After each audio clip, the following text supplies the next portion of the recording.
Olá! Em meio a tantos registros de violência doméstica, até intensificados com o isolamento social, uma medida aos poucos vem ganhando espaço e os resultados são surpreendentes. Os grupos para a recuperação de homens autores de violência. O foco desse trabalho, que recebeu o nome de Projeto Despertar, é gerar reflexões e conscientização para diminuir a reincidência de casos. E para a gente saber mais sobre essas ações, eu converso agora com o juiz Mário Rubens Assunção Filho, da Vara de Violência Doméstica de Itaquera, São Paulo. Mário, seja muito bem-vindo ao Cidadania Mulher. Muito obrigado, Paula. Obrigado pelo convite. Bom, há uma experiência já bem exitosa em Taboão da Serra, por exemplo. Entre 2014 e 2016, esse trabalho foi analisado, né, um trabalho de tratamento dos homens, e houve aí um registro de... caiu o número de reincidências, né, de 62% para 2%. Queria que você falasse um pouquinho desse trabalho de vocês, quando surgiu e de como é que ele trata esses homens efetivamente, como é que ele educa esses homens. Sim, claro. Esse trabalho começou com a doutora Maria Gabriela Mansur, promotora de justiça aqui no estado de São Paulo. Ela teve a ideia exatamente por conta de que ela não se contentava com aquela questão dos homens autores de violência serem tratados com cestas básicas, né? Aquilo não gerava nenhuma reflexão, não gerava nenhum tipo de tratamento, né? Parece que tudo ficava da mesma forma. Então, não adiantava dar uma sentença para que a pessoa pagasse uma cesta básica. Então, ela decidiu fazer esses grupos reflexivos junto com o Sérgio Barbosa, que é um filósofo aqui de São Paulo, que trabalha com isso há mais de 20 anos, e eles fizeram o Tempo Despertar, né? Esse Tempo Despertar são grupos reflexivos para homens, são vários encontros em que vários assuntos e temas são abordados para fazer que o homem, autor de violência doméstica, ele reflita sobre aquilo que ele faz e sobre aquilo que ele quer fazer. E nesse grupo são trabalhadas várias questões psicológicas, a questão da lei mesmo, do conhecimento das leis. É um grupo multidisciplinar de especialistas que conversam com esses homens? Sim, juízes, promotores, advogados, filósofo, psicólogo, assistente social, todos eles trabalham juntos, né, fazendo, cada um no seu setor, uma contribuição para uma escutativa, né? Nós trabalhamos dentro da escutativa, e o que é escutativa? É uma escuta sem julgamento, onde você ouve, propõe temas, mas também escuta e sem fazer julgamento daquilo que você está escutando, né? Isso é muito importante. E através dessa escuta ativa, o que o senhor tem percebido? Esses homens, eles chegam lá, as questões que eles mais relatam, além da falta do conhecimento da lei que deve existir, a questão da bagagem de violência que ele recebe ao longo da vida, machismo mesmo da sociedade, o que o senhor observa mais que incide sobre esses homens violentos? Bom, os autores de violência, eles chegam em dois níveis, que é o nível da injustiça e é o nível da negação.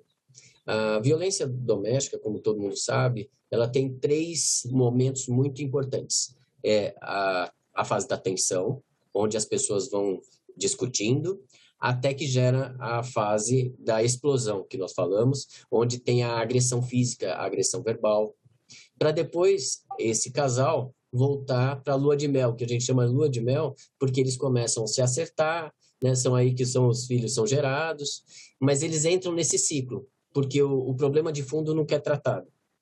O homem, esse ciclo da violência doméstica para o homem, por incrível que pareça, é maior, porque além dessas três fases, o homem passa por duas fases. Uma fase da negação, ou seja, de que ele não reconhece autor de violência, e uma outra fase, que é a fase da injustiça. Ele se sente injustiçado. Ele reconhece até que ele fez algo de errado, mas ele entende que não era para tanto, que não precisava ir na delegacia, que não precisava de uma medida protetiva. Então, ele, até chegar na lua de mel, ele passa por um ciclo maior. Normalmente, nós recebemos esse homem nessas fases em que ele está totalmente contrariado, está totalmente absorto na sua ideia de absolvição. Então, ele tenta falar que ele foi injustiçado, que nada existiu. E então, ele se encontra muito mais revoltado do que propício a conversar. Por isso que muitas vezes a prisão ou uma medida direta, punitiva, não resolve. Ele volta a reincidir, porque ele volta com muito mais raiva, né?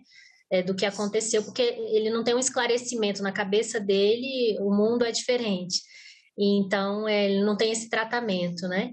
Agora, esses casos, quando eles chegam a fazer, os homens que são autores dessa violência, chegam a fazer esse curso, essa educação, né? Esse treinamento com esse grupo, eles já estão condenados? Em qual fase do processo eles acessam esse curso? Ótima pergunta.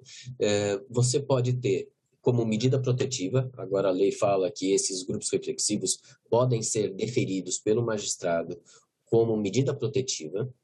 Então, além de separar, de tirar da casa, de estabelecer uma distância da mulher, você pode obrigar o homem a participar desses cursos reflexivos. Então, logo no começo, na instauração do boletim de ocorrência, do inquérito policial, você já pode ter essa medida deferida pelo magistrado. Mas também nós temos casos em que a gente defere esse tratamento, né, essa educação, na sentença, na própria sentença. Então, cumprindo uma decisão judicial de sentença, ele pode ser obrigado, como condição, por exemplo, do regime aberto, a participar do grupo reflexivo. Essa foi até uma lei aprovada pelo Congresso no ano passado, em 2020, né? Sim. E que permite frequentar esses grupos de reeducação na fase investigatória do processo. Tem um outro projeto, que já foi até aprovado em uma comissão da Câmara, que fala sobre o homem não estar sendo nem ainda processado. Ele tem um instinto violento e quer participar voluntariamente desses cursos. É um projeto que vai nessa linha. O que o senhor acha dessa iniciativa do Congresso? Você acha que, se aprovado, o senhor acha que teria uma boa adesão, daria certo? Sim, eu acho que teria uma ótima adesão, porque muitos homens já procuram grupos reflexivos para tratar da masculinidade. Porque nós falamos em tirar a questão do machismo, né? Tirar aquela questão do patriarcal, do homem machista, né? Mas a gente tem que colocar alguma coisa no lugar, porque senão o homem fica sem referência, porque a única referência que ele tem é de uma educação machista. Então, nós temos que colocar algo em troca. Então, esses grupos reflexivos, não necessariamente para autores de violência, eles são super bem-vindos, porque eles fazem com que esse homem coloque algo de masculinidade no lugar do machismo. Isso é muito importante. No caso, o senhor poderia explicar o que poderia ser trabalhado com ele como uma alternativa de masculinidade que não a violência? Sim, o homem, ele desde o começo, ele é ensinado a não chorar. Ele é ensinado a defender com agressão, a ser agressivo, a ser valente, né? E isso faz com que ele tenha, na agressividade, a sua colocação enquanto homem. Então, ele confunde o ser homem com o ser agressivo. Na hora que você começa a tirar essa situação, essa obrigatoriedade do homem se defender sempre com agressão, você começa a incentivá-lo a quê? A falar sobre os seus sentimentos, a falar sobre os seus desejos, a não ter vergonha daquilo que sente ou daquilo do que tem medo. Isso é muito importante. Então, o homem, ele nunca é chamado, quando criança, a ser reflexivo, a falar do que fez, de pensar naquilo que fez. Ele é sempre questionado do que ele fez e por que ele fez. Apenas isso. Mas ele não reflete sobre aquilo e não tem sentimentos sobre aquilo que ele está fazendo. Isso é muito ruim para o homem. É uma questão até de psicanálise mesmo, né? Você entender o porquê daquela ação automática, muitas vezes. Com relação a essa parte de que existe uma certa população, uma parte da população que entende assim, mulher é inferior e submissa ao homem. Isso também é tratado nessas conversas, a questão da igualdade de gênero, e que ainda existe muito, porque eles devem trabalhar isso, né? A gente vê muito que o homem acha que a mulher ainda é submissa. Às vezes, por ele ter o poder aquisitivo, né? Ser o provedor da casa. Então, isso também é trabalhado, essa questão até financeira mesmo. Sem dúvida. A questão do gênero, né? A questão de você tratar as questões de gênero e da igualdade, elas são importantíssimas para você combater a violência doméstica.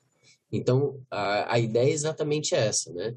Quais são os papéis do homem?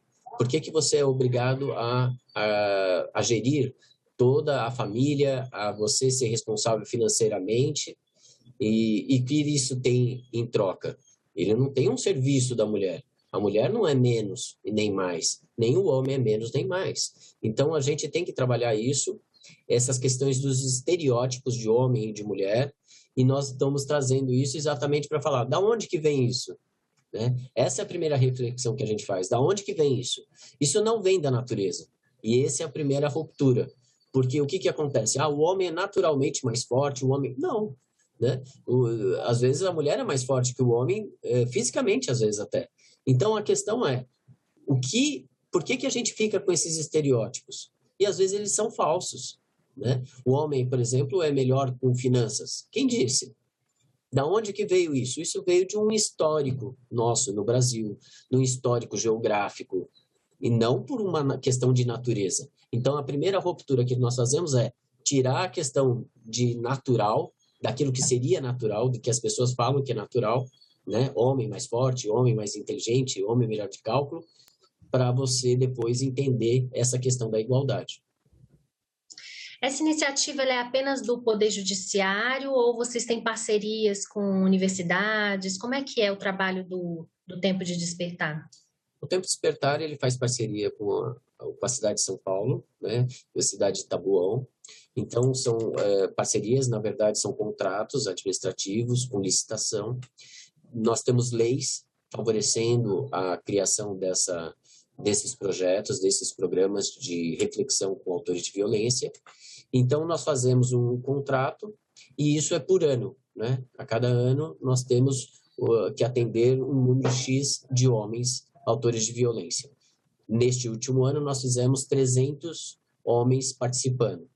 E, como eu até adiantei na conversa anterior que nós fizemos, antes da entrevista, nenhum reincidiu. Ou seja, nenhum homem que fez o grupo, participou do grupo reflexivo, acabou gerando outra discussão, outra briga que chegou na polícia, nada disso. Então, isso é o nosso maior incentivo. Mário, se é tão exitoso esse projeto, por que ele ainda não está difundido no país inteiro, não virou uma política de Estado? Na sua avaliação, o que falta para isso ser implementado? Olha, falta exatamente, primeiro, nós temos pessoas capacitadas a promover esse tipo de encontro, esses grupos reflexivos. Não é simplesmente você querer fazer um grupo e abrir um grupo reflexivo. Existe uma técnica de escuta ativa, existe uma técnica também de montar os grupos, né?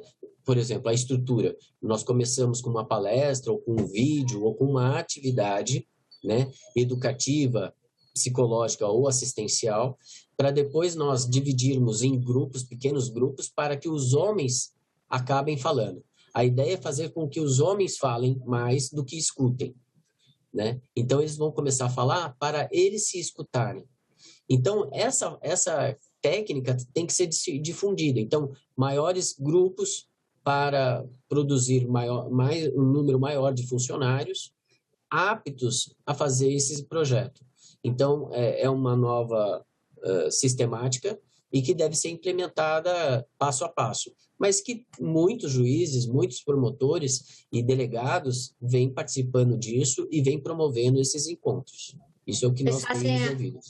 Vocês fazem a capacitação de juízes e promotores ou como é que vocês encaminham toda a forma de trabalhar para eles? Como é que é feito esse compartilhamento? O Tempo de Despertar, ele tem tanto a questão da atividade em si, da promoção do grupo reflexivo, como também a capacitação. Então, de tempos em tempos, nós abrimos turmas para capacitar outras pessoas, outros profissionais, tanto da área da saúde, psicologia, assistência social, como também da área jurídica. Então, nós abrimos isso, fazemos cursos, né? Por exemplo, no Grande ABC aqui em São Paulo, temos também o E Agora é José, que é um projeto muito bom também, por um colega nosso, o Flávio Urra, né? Que ele cuida disso, ele é psicólogo, e ele que faz esses cursos e faz também esse aprendizado, esses cursos de capacitação. Agora, em Brasília, em algumas cidades, a gente já vê que existem grupos nas varas de violência. Não fazem parte do tempo de despertar, são grupos, são atividades, iniciativas de cada vara. É diferente, é isso? Não necessariamente de cada vara, por exemplo, aqui em São Paulo, e nós temos em outros estados também, o tempo de despertar vai até eles, né, até essas outras varas. Então, isso pode ser feito dessa forma. Mas, normalmente, o juiz, com essa necessidade de colocar em grupos reflexivos, ele procura junto a faculdades que já trabalham isso, muitas faculdades que têm a matéria, a disciplina da psicologia, eles trabalham também os grupos reflexivos, né? Então, convênios com faculdades ou com outras equipes são muito bem-vindas. Legal. Agora, uma coisa que a gente também conversou bastante, que eu acho interessante falar, é sobre como saem esses homens que tiveram esses encontros, né?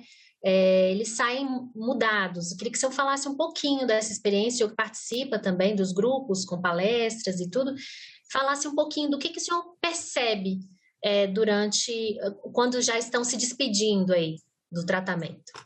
Eles chegam daquela forma como nós falamos, né, com muita resistência, e depois, com o passar do tempo, como eles vão falando e vão se abrindo, e cada um vai conhecendo do outro, e vê que o outro está na mesma situação que ele, o que acontece? Eles acabam tendo uma aproximação entre eles e entre a equipe técnica, e ao final eles saem totalmente modificados, eles realmente saem ao início da reestruturação, né? Você desconstrói para construir. Então, eles estão reconstruindo algo e algo compartilhado. Então, eles ficam emocionados, eles ficam realmente bastante apreensivos com aquilo que eles aprenderam no grupo, o que eles podem divulgar. Muitos deles querem novamente participar do curso ou quer ajudar, né? Quer, de alguma forma, participar na próxima reunião, né? E isso é sempre bem-vindo. Então, nós direcionamos